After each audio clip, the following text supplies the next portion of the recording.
Hi, I'm Shane Coolball. I'm here with Samantha, my co-host, and my dog today, Zoe. She's joining us. She couldn't stay away. And our guest today is candidate for Lieutenant Governor, John Fetterman. Thank you so much for making the time. Hey, this is my hometown. I grew up here. Class of 1987, Central High, and I don't know if they still have the practice, but we had this thing called open lunch, our senior year, and we used to, go out on Arsenal Road. We're close by, so this is, this is my backyard. Right Coming now. home This is your again. stomping Yeah, ground, yeah, totally. Stopping grounds. Actually, being a central school district graduate, what are your thoughts on what's going on recently? Yeah, it's crazy, but it's so inspiring to see the leadership that's emerging. Absolutely. And I tweeted out this morning, like the Pittsburgh Public School District. The students did a protest downtown. Really inspiring stuff. Civically engaged. Imagine that. Isn't that what we were supposed to teach the kids? And they were going to get detention, and until finally somebody wised up and realized, wait a minute, this is actually a good lesson that they're teaching us, not we're teaching them. So they rescinded the punishment, but nevertheless, I just think it's if something good can come from all this awfulness. The fact that the movement seems to be led now by young people, that's if there's beauty in all of this, I would say it's coming from that now. Yeah, definitely. I absolutely agree. Our standard question that we ask every single guest is, what does being a Democrat mean to you? It means being on the right side of issues and caring about people. No matter what it is, whether it's like gun control, whether it's economic equality, whether it's racial equality, whether it's marriage equality, whether it's you just name it and believing in science, what a thing, right? Oh my God, all these things that I don't know why in 2018 we're arguing about birth control, or why we're arguing about marijuana, or we're arguing about gun control when we've had 18 school shootings and we're only in February. This is evidence-based feedback on the policies that are in place, and it's up to us to decide, do we want to make some changes to make things better? One of the things I say is we're all better off when we're all better off. And the Democratic Party really, I think, embodies that philosophy, and I think that's the essence of why I consider myself a Democrat. Yeah, it's really kind of like a no-brainer. The thing is and if the other party, if the Republicans believed in science and believed in equality and all these other things, then it's not the Democrat or the Republican. It's the blinding flash of one party believes in reality and science and evidence-based feedback, and the other party believes in whatever Fox News seems to be pumping out at the time. And from my perspective, the party is going to permanently lose its way if they don't really just kind of anchor themselves to certain realities that I think we all agree on, despite being in different parties. Yeah. So politics aside, tell us a little bit about yourself. Sure. Well, I'm a mayor of a small town and in western Pennsylvania, and I'm married to the lovely Giselle, who's able to join us today. And I joke on the trail that my name tag always says, "Where's Giselle?" Because that's the first question that I'm asked, and it's never like, "John, it's so good to see you." It's always, "Hey, where's Giselle?" So we've been married now. This is our 10th year together. We have 3 children. Our son Carl, who's 9, our daughter Grace, who's 6, and our little 3-nager August, who is going to be 4 in April. And as I mentioned earlier, I'm a Central grad, class of 1987. Grew up here in Springersbury Township, and running for office across the state is a lot of fun, quite frankly. The one downside is I miss my kids. So, from a personal standpoint, my family and my job are everything. People ask, well, what do you do for fun? I'm like, I'm married with 3 kids and I'm a mayor. I don't, it's not, my life isn't about that anymore. So that kind of sums me up. But that is fun. I agree. You can tell that you enjoy it. Yeah, no, I had the best time. To you. Yeah, no, I had the best time, and I genuinely enjoy it, and I genuinely enjoy my time with my kids, and I'm very simple that way, I guess. Yeah. Yeah. So, what inspired you to run for lieutenant governor? Well, I think that the main reason is that I represent a community that had really been largely left behind.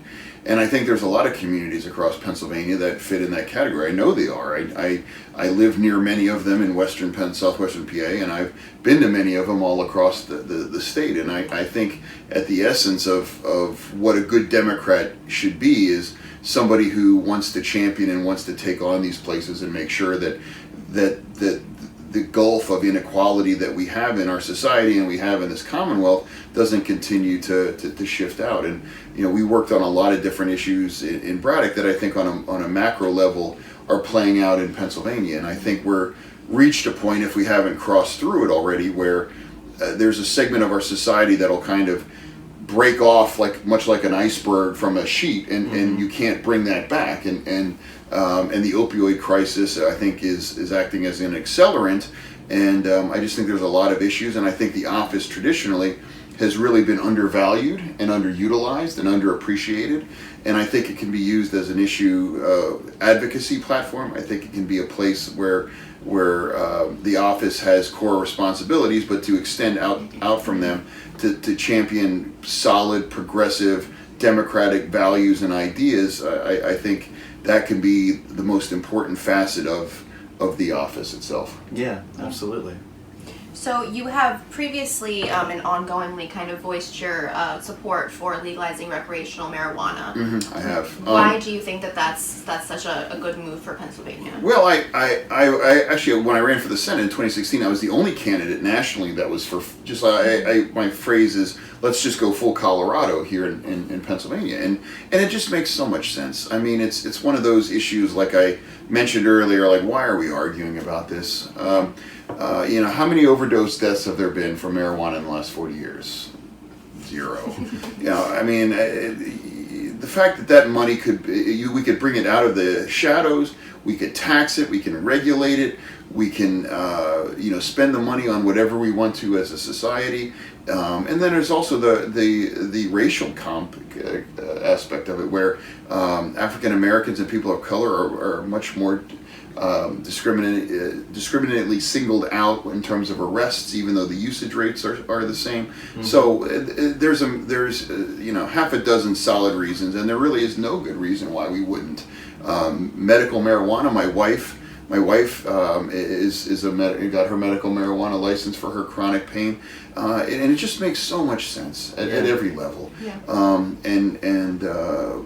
The fact that we are locking up people, the fact that people have prison records, the fact that we expend resources to imprison these people, it's counterproductive, and it's often immoral. Yeah, I completely agree. Ridiculous, yeah. So, how would you lead differently than the incumbent Lieutenant Governor Mike Stack? Well, sure. I think it would just be completely different. I come from a place of service. I come from a community, one of the poorest in the state, and he's had some issues that have been well documented in the media, and I'm not going to focus on those, but I just think it would be just much different, and my wife would be a real partner in this as well too, given the work that she's done and helped me make Braddock a much better place.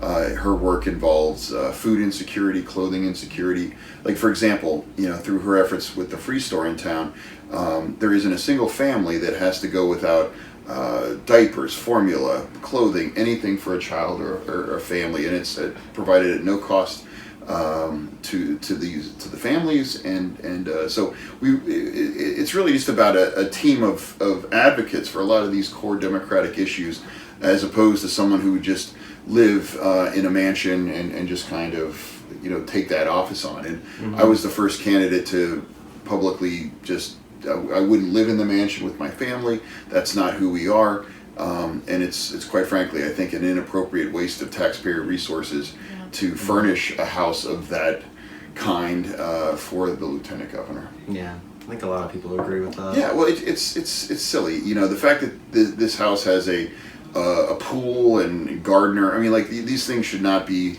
If I'm going to have a swimming pool, I'm going to be paying for it. Yeah. You guys aren't going to be paying for my swimming pool. That's just that's just bad government as far as I'm concerned. So really, it would be a really stark difference on the issues that we care about and the advocacy and coming from a place where one of the community that we would represent represents the marginalized places that I think the Democrats should have always been at, but I think more recently now there's an awareness that these places do matter, and I want to be a part of that. Yeah, absolutely. What is one issue that you feel very strongly about and would kind of like to change if elected? Do I like to change, or Yes. I feel strongly? I mean, Well, either or. Well, Yeah. an issue that you would have the power to advocate. Oh. Be an advocate for, I guess. Yeah. Well, I mean, there's any number of them. I get excited by my wife's work in terms of food insecurity. Yeah. And I've watched how she has really tackled food insecurity in the surrounding areas simply by working and trafficking in surplus food that is perfectly fine, but for whatever reason is available, whether it's mislabeled or they have too much of it, or just you'd be amazed at what. Or it's ugly. Yeah, exactly. It. And she had founded an organization called 412 Food Rescue, which is like the Uber of food rescue, and it's you download the app on your phone, and it's wonderful.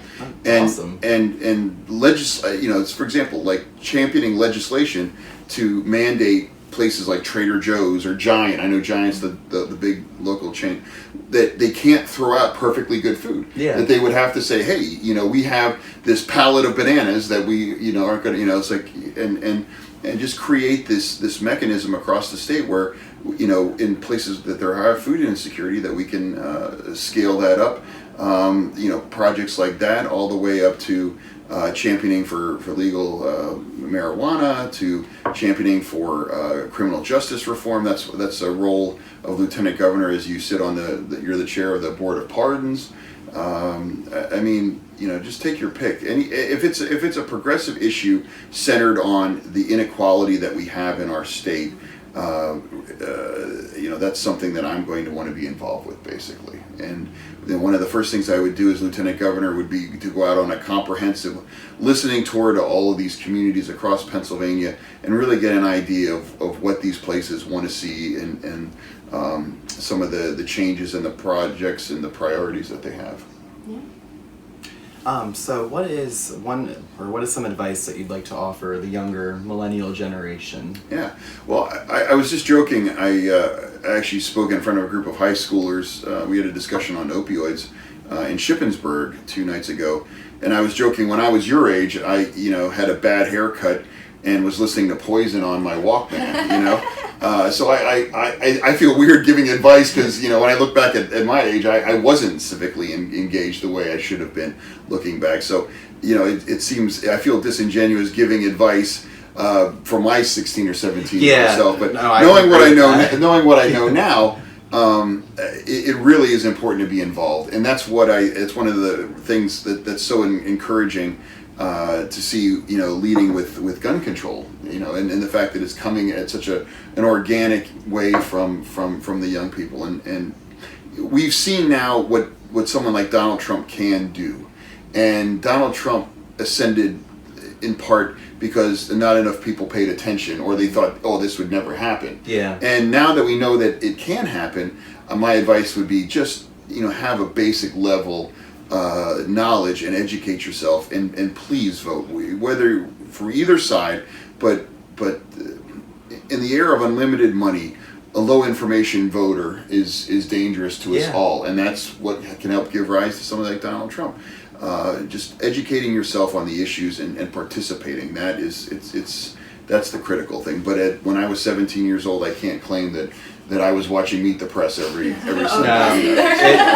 It's really recent for us too. Yeah. We were inspired by the unfortunate outcome. Yeah, For me, my first time was voting for Hillary Clinton. And I was what could I have done to make this not happen? We had the pleasure of being one of her surrogates in Western PA and introducing her at events in around the Pittsburgh area. And our daughter, who was 5 at the time, met her for the first time, and we have this great picture. She's just like, and we were like, this is going to be the first woman president, and I get emotional talking about it. But the next morning, when he won, she was inconsolable. Like she just had, so, we're trying to raise our children with this awareness that, like, you need to be engaged. Yeah. You really need to be engaged. I'm not saying you have to be an expert and you have to have your own pack or whatever, but to understand the basic issues and make an effort. Yeah, and make an effort and to participate. So, know what's going on around you. So I feel like that answer kind of ties into this next question a little bit. But you did previously run for the U.S. Senate. Yep. Why do you feel like this is different? This election is different. Different. What do you mean? Like it's a different year, or is it just like, in the sense of like what is going on, how people are The feeling? movement. Oh, yeah. Well, the energy is very strong in your definitely. campaign. Yeah, definitely. I People like to are think, calling you the front runner. Yeah, so. well, yeah, no, it's definitely, being the front runner and being number one in the polls, etc. I don't think about that. I'm just running the campaign that I would always want to run, and I want to go to, like, I tell the anecdote that I had 2 campaign events in a place called Monessen, and Monessen's a small, really, hard, down on its luck steel town in western PA. And some people are like, why would you go to Monessen? I mean, like, come on. Like, A, because these places matter. B, it's a town not unlike my own. And you know who the next campaign that visited Monessen was in 2016? Donald Trump's. Mm-hmm. Donald Trump came there, and he started talking about, I can fix these forgotten places, and I alone can, et cetera, et cetera. And I called the Clinton campaign's political director, who used to be my old campaign manager, and I said, either Donald Trump's lost his mind, or they figured out something that we don't know yet. And unfortunately, the latter was true. And he started reaching out to these marginalized places, and he threw it out there. And enough people, bear in mind, Pennsylvania went red by 44,000 votes. They said, you know what? I'll look around, and at least, hey, at least he came to talk to me. So why not? Why not give this person a vote? So I like to think that I was a little ahead of that curve because and that's my pitch to Democrats now is that help Governor Wolf bring those Democrats back that we lost in 2016. Into 2018, because quite frankly, if you're a Democrat, it's really all on the line in Pennsylvania with Wolf's reelection. If Governor Wolf loses, God forbid, you guys know Scott Wagner more than the rest of the state. Really scary thought, he's another local boy. I can't say done good, but he's another person who would mold himself in that kind of inflammatory, bombastic, labor's right to, or you saw that horrendous SB3 that was just for show to angry up their base, but that's the reality if Scott Wagner wins in Pennsylvania. So we have a lot of motivation as Democrats to get out and support Governor Wolf, and whether it's polling or whether it's the fact that we have 3,500 grassroots donors from 60 of Pennsylvania's 67 counties, we believe, and we have the numbers to demonstrate, that we can help bring back those Democrats that we lost in 2016. Yeah, absolutely. So who is someone that who has inspired you to take this path of leadership in life? I would say it's my wife and her family and her story. My wife, my mother-in-law moved to this country when my wife was 9, and they just were like, we have to leave, it's dangerous, it's violent, and to be given a suitcase and say, you got half an hour to pick your favorite things and just know that you're probably not coming back. That's really inspiring, and the way we treat immigrants and speak about immigrants now in this current environment is disgraceful. The way that dreamers are used as bargaining chips, or they're treated as that they're criminals, because they lack a piece of. How can you be held responsible for something that occurred when you were 9 years old that you had zero control over? It's we're never more un-American when we're going after people that aren't technically American. And the dreamers, and people like my wife, I think, embody the very best of what immigration represents in this country. And I tell people, like, if I'm lucky enough to be chosen as your next lieutenant governor, you'll have a dreamer as the second lady, and that, to me, I think is the appropriate face of what immigration has done for this country, as Absolutely. opposed to this, it's all MS-13 and lock your doors and all this kind of crazy xenophobic stuff coming from the other side. Yeah. So how can people get involved with your campaign, like volunteering? And Sure. that sort Well, of that's stuff? that, I would love that. Well, we're very active on social media. We have a really large presence on Facebook, Twitter, Instagram, and they can hit us up that way. And our website is just www.johnfetterman.com.